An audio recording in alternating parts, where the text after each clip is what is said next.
رہے سلامت سنی دعوت اسلام میرے خواجہ رہے سلامت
عزم مسلم کیجیے کہ جو بھی ہم نے مناجات سنی ہے اس پر آمین کہا انشاءاللہ عمل کرنے کی کوشش کریں گا.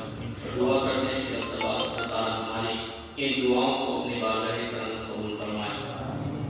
گزشتہ اجتماع کے اندر چند مسائل جماعت کے حوالے سے بیان کیے تھے. آج بھی انشاءاللہ دو چار باتیں آپ کے سامنے پیش کروں. گزشتہ اجتماع کے اندر بیان کیا تھا کہ مردوں کے اوپر جماعت واجب ہے، عاقل بالغ اور مرد مسلمان کے اوپر جماعت واجب ہے. اب وہ کون لوگ ہیں جن کے اوپر جماعت بالکل واجب نہیں؟ علماء اشارہ فرماتے ہیں عورت، بچے اور پاگل وغیرہ کے اوپر جماعت واجب نہیں ہے. اب یہاں ہمارے دیہاتوں کے اندر اور گاؤں کے اندر یہ اکثر معمول ہوتا ہے کہ ہمارے گھر کی عورتیں جماعت کی شکل کے اندر ایک دوسرے کے گھر جمعہ کی نماز پڑھنے کے لیے پہنچ جاتی ہے. تو یہ طریقہ نہیں ہونا چاہیے. اب وہاں پر جا کر کے جماعت قائم کرتی ہے، حالانکہ عورتوں کے لیے جماعت ہے ہی نہیں. اسی طریقے سے عیدین کے لیے بھی عورتوں کے اوپر جماعت واجب نہیں ہے، اور عیدین کے لیے ضرور کیا ہے؟ جماعت کا شرط ہونا. اب یہ جماعت جب عورت پر ہے نہیں تو عید کی نماز ان کے اوپر ہے نہیں، جب ان کے اوپر جماعت ہے نہیں تو جمعہ کی نماز بھی ان کے اوپر ہے نہیں. اب سوال ذہن میں یہ پیدا ہوتا ہے کہ جب یہ جمعہ کی نماز نہیں پڑھے گی تو کیا کریں؟ تو علماء ارشاد فرماتے ہیں کہ جمعہ کی نماز اگر نہیں پڑھے گی، اس کے اوپر جماعت واجب نہ ہونے کی وجہ سے، تو وہ ظہر کی نماز پڑھے گی. کون سی؟ ظہر کی نماز پڑھے گی. یہ مسئلہ اپنے ذہن کے اندر ضرور محفوظ رکھیے. ایک اور آگے مسئلہ ہے کہ جمعہ سے پہلے، اس سے پہلے ایک اور مسئلہ بیان کر دوں. اگر کوئی آدمی وضو کرنے کے بعد جماعت کے اندر شامل ہو رہا ہے، اب اس نے جماعت کو رکوع کے اندر پا لیا، تو اب ایسی صورت میں اس کے لیے کیا تکبیر تحریمہ کہنے کے بعد ہاتھ باندھنا ضروری ہے، یا بغیر ہاتھ باندھے وہ رکوع کے اندر چلا جائے؟ اس کے بارے میں علماء کرام ارشاد فرماتے ہیں کہ اگر وہ جماعت کو رکوع کے اندر پائے تو ایسی صورت میں تکبیر تحریمہ کہنے کے فوراً بعد وہ رکوع میں چلا جائے تو اسے ناف کے نیچے ہاتھ باندھنے کی ضرورت نہیں. اسی طریقے سے کئی حضرات جماعت کو سجدے کے اندر پاتے ہیں تو سجدہ ختم ہونے کا انتظار کرتے ہیں کہ جب سجدہ ختم ہوگا تو پھر ہم رکعت کے اندر یا جماعت کے اندر شامل ہوں گے، دوسری یا تیسری رکعت ہمیں مل جائے گی یا قائمہ مل جائے گی. تو ایسا نہیں کرنا چاہیے. اگرچہ رکوع چلے جانے کی وجہ سے آپ کی وہ رکعت چلی گئی، لیکن سجدہ اگر آپ کریں گے تو آپ کو سجدے کا ثواب ضرور ملے گا. اس وجہ سے سجدے کو آپ نہ چھوڑیں. اگر آپ سجدے کے اندر پہنچ رہے ہیں، اگرچہ ایک سجدے کے اندر پہنچ رہے، تکبیر کہہ کر کہ آپ سجدے کے اندر ضرور پہنچ جائیں. انشاءاللہ رب سے امید ہے کہ رب تبارک و تعالیٰ اگرچہ وہ رکعت ہمیں نہیں ملی ہے، لیکن اس رکعت کے سجدے کا ثواب ہمیں ضرور عطا فرمائے گا. اس وجہ سے سجدے کے اندر بھی ہمیں ضرور شامل ہونا چاہیے.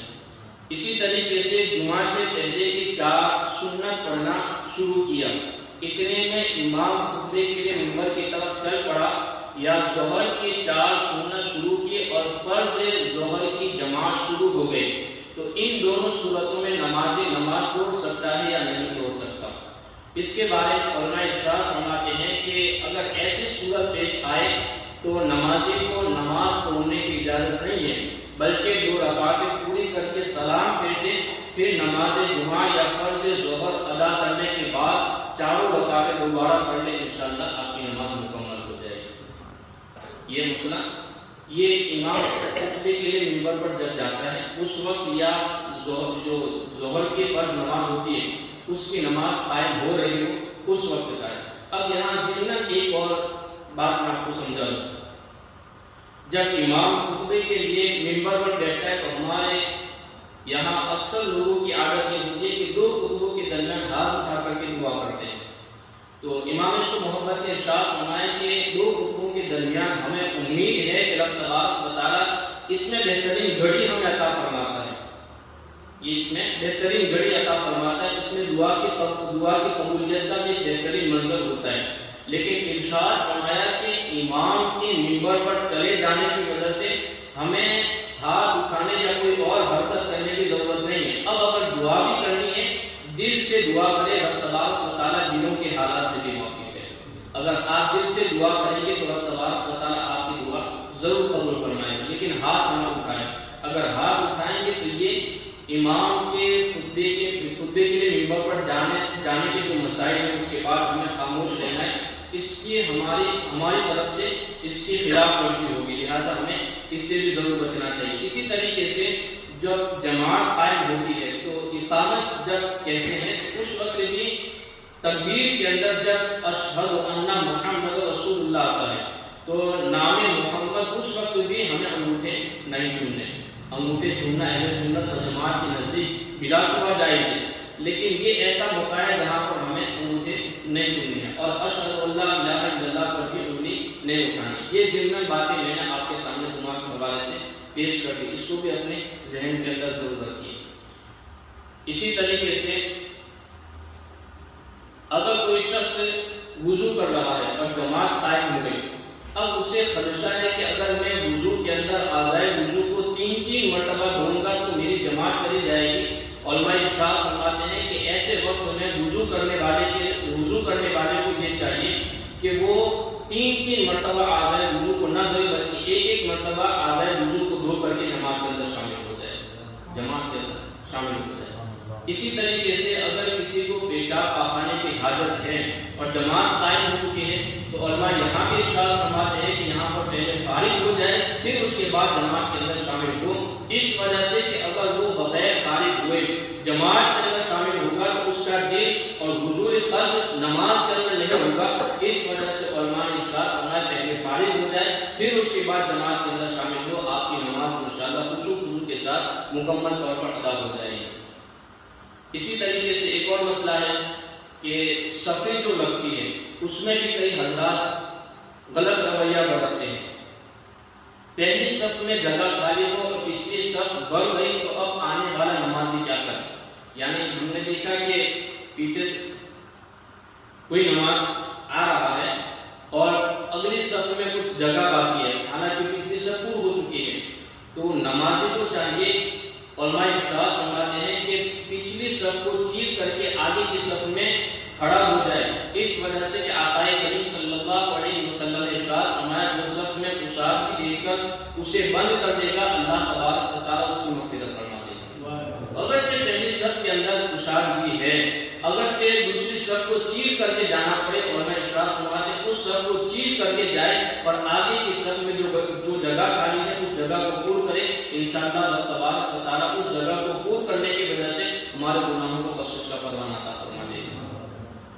اسی طریقے سے صف اول میں جگہ خالی ہوتے ہوئے دوسری صف میں کھڑا ہونا کیسا ہے؟ مکروہ و ممنوع ہے. لہذا پہلی صف پہلے مکمل کرنی چاہیے پھر اس کے بعد دوسری صف مکمل کرنی چاہیے. اسی طریقے سے صف میں کچھ مقتدی کھڑے ہیں اور کچھ مقتدی بیٹھے ہیں تو صف منقطع ہوگی یا نہیں ہوگی؟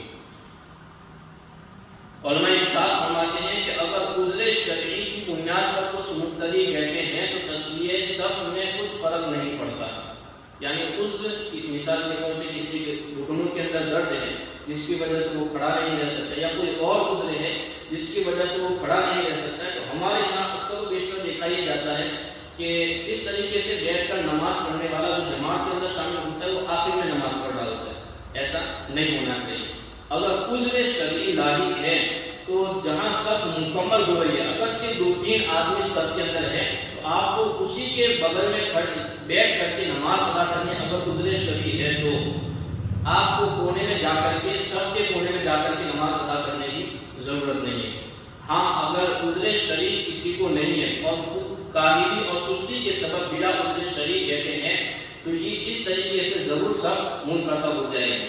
ان بیٹھنے والوں کی نماز نہیں ہوگی. اسے لوگوں کو قدرت ہو تو صف سے، ایسے لوگوں کو اگر قدرت ہو تو صف سے نکال دینا چاہیے، ورنہ کھڑے ہونے کو انہیں مجبور کرنا چاہیے.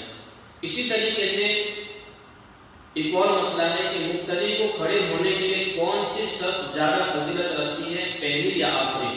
علماء ارشاد فرماتے ہیں کہ نماز جنازہ کے اندر آخری صف میں کھڑا ہونا افضل ہے اور دیگر نمازوں میں پہلی صف میں امام کے قریب کھڑا ہونا افضل ہے. امام کے قریب پہلی صف میں کھڑا ہونا افضل ہے، لہٰذا ہمارے لیے بھی ضروری ہے۔ یہاں تک روایتوں کے اندر آتا ہے کہ اگر کسی کو پہلی صف کی فضیلت کے بارے میں پتہ چل جائے تو وہاں پر جگہ پانے کے لیے لوگ تلواریں نکالنے لگ جائیں، لوگ لڑائی کرنے لگ جائیں۔ تو ہماری عوام اس سے غافل ہے، تو ہمیں بھی اس کی کوشش کرنی چاہیے کہ جلدی مسجد کے اندر حاضر ہوں، پہلی صف میں نماز پڑھنے کی ہمیں کوشش کرنی چاہیے۔ ایک اور اہم مسئلہ میں آپ کو سمجھا کر کے گفتگو ختم کر دوں۔ کوئی شخص پہلے سے آ کر پہلی صف میں کھڑا ہو گیا، اتنے میں ایک عمر دراز یا عالم دین آ گیا تو کیا کرے؟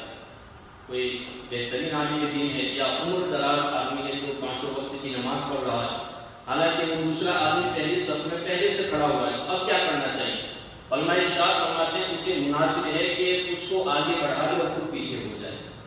کون سبحان اللہ! یہ صف کے اندر بھی شریعت نے ان علماء کرام یا بزرگان دین یا پھر جو نمازی پرہیزگار ہوتے ہیں ان کی تعظیم کا لحاظ رکھا ہے کہ اگر وہ بعد میں بھی آتے ہیں کسی عذر کی وجہ سے تو ان کا خیال رکھا جائے۔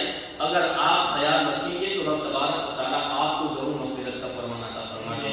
اللہ رب العزت ہمیں عمل کرنے کی توفیق عطا فرمائے۔ السلام علیکم ورحمۃ اللہ وبرکاتہ۔